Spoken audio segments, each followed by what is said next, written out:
Binge eating is one of the hardest things to get rid of, and one of the reasons is because we're not tackling the issue appropriately. So let's think about how binge eating is actually formed. Typically, when we start building these habits of constantly eating, we're doing it because in the moment we're feeling something that we feel like we can't deal with. It could be something uncomfortable, and we're using food, typically junk food, to then make us feel better. And then when you do something that makes you feel better, you've not dealt with those emotions that were uncomfortable that you were feeling, and then that gets bottled up and suppressed inside you. So when you continuously go to food because you can't deal with something, eating and eating and eating, and those emotions build up and build up and build up, you end up getting to the point where this isn't a choice anymore. You are now addicted to binge eating because you can't deal with anything. It's now an addiction. It's a coping mechanism, it's a strategy to deal with emotions that you're finding difficult. This also then leads me to a second part of why binge eating habits can be there. And it's because when we go through something traumatic, it might be an event, say someone has passed away and you couldn't deal with that grief, you may have ended up going to food to help you deal with that. And now, subconsciously, you've forgotten about that death. Maybe it pops up in your head here and there, but you can't feel that anymore, right? So even though you can't feel it anymore, it's still there inside you, and that's actually influencing your behaviour to then go and eat and binge eat. Because if you don't go and eat and binge eat, this death that you haven't processed is going to start coming up and you're going to start feeling it, and that's too hard. So when people try and solve binge eating, they're normally using their brains. So they will come up with smart, practical ways to help them. They might get smaller plates, try and change their diet. They could try and exercise more or restrict their meal times. And whilst these can be helpful and beneficial, people end up not sticking to it because the core of the issue, the actual issue, is an emotional one. It's not a practical one, and it's usually not a logical one. It's not that you don't know you shouldn't be gorging on chocolates. It's not that you don't know it's bad for you. It's that you can't seem to stop for some reason. And it's because it's an emotional reason. So what can we do about this? There's a few things we can do. One of them straight away is you can get some therapy. There will be therapists that specialise in eating disorders, binge eating. But what can you do right now? If you don't have money or you don't have the time, or you want to do it yourself? Something I believe that's really helpful is start recognising when you feel like you want to binge eat. So let's say you come back home and you get an urge to binge eat. The first thing to do is just recognise you want to binge eat right now.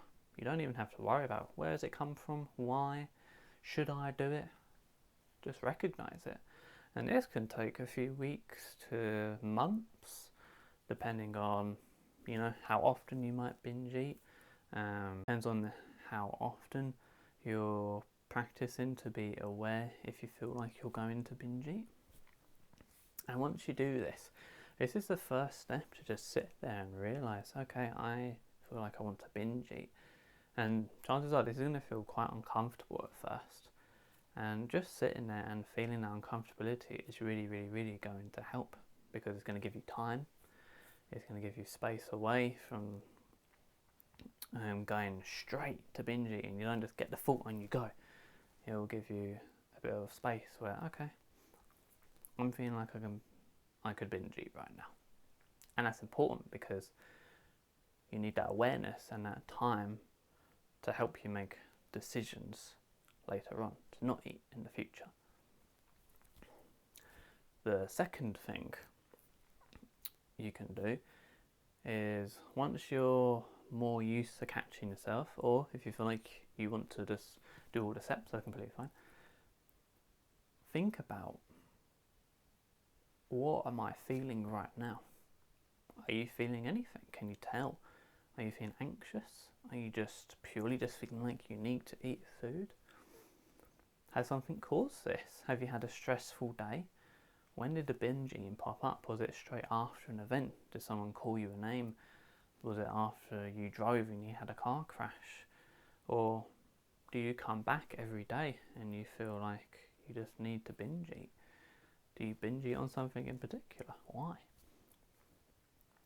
Once you go over these things, you'll start to grow and learn about what are your triggers that make you want to binge eat. Is it the certain foods? Is it events?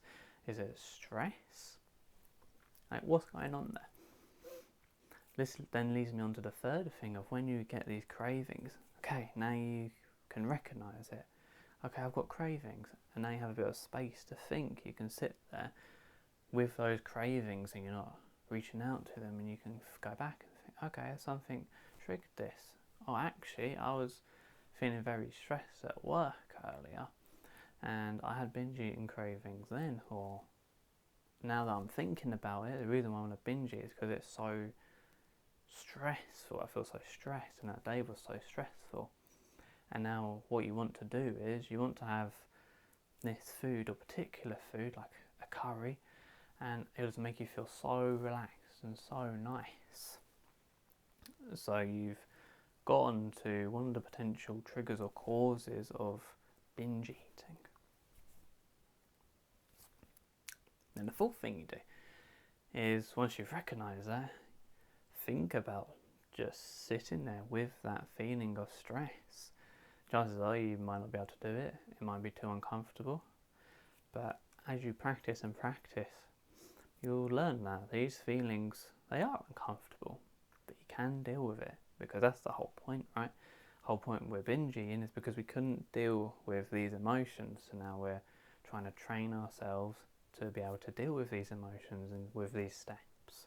And once you practice this and practice this and practice this, you'll actually notice that the binge eating, the urges may not be as strong, although they can initially get stronger, just to point that out, which is very hard. But you'll notice, because now you're dealing with what the food would have been dealing with, that urge to go and get it is now stopping. It's not as bad. And the more you do this, the easier it will be to stop. And then you can actually think about stopping, and then how uncomfortable that might make you feel, right? And then you get to the point where you might think, okay, I'm going to try not to binge eat today. And then you can sit there. You might be able to sit there for, it might only be 10 seconds, and that's completely fine. And then you can get to 20 seconds, a minute, 10 minutes. And then you do it once, and you're like, oh my God, I've done it once. And then the more you start not doing that behaviour pattern and dealing with the emotions, the more that's going to crumble. And then scientifically, you have these neural connections in your brain that when you do a repeated pattern, a habit, they end up getting weaker because you stopped. And then you're growing new neurological patterns in your brain to encourage you to also deal with your emotions. And they become stronger. Then, not necessarily the last thing you'd want to do, but something that is important is to do some deep self-reflection. What is this? It's basically you just sit there, or you write, and you think a bit more about, has my binge eating come from something specifically? You can ask yourself questions like, what is binge eating protecting me from? Is it protecting me from anything? When I started binge eating, what was happening around that time? Was there anything particularly stressful? And when you ask yourself these questions, understanding of where binge eating comes from and why you do it, chances are you're going to learn that something traumatic happened around about that time, or it can be any time, but that will have to be through your own self-exploration and help from a therapist if you want to, but you can absolutely do this at home. And you may learn that, okay, as we stated earlier, my binge eating is protecting me from the death of my uncle because I couldn't deal with that. And that's something that will need to be processed in order for you to be free from the binge eating.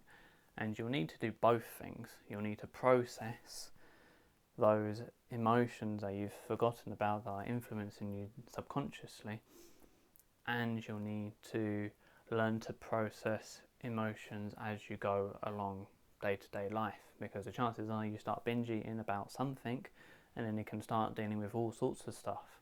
So we start to untrain the reliance on binge eating, and we're going to try and tackle and process something that has been driving the binge eating behaviour at the core, the main driver, you could say.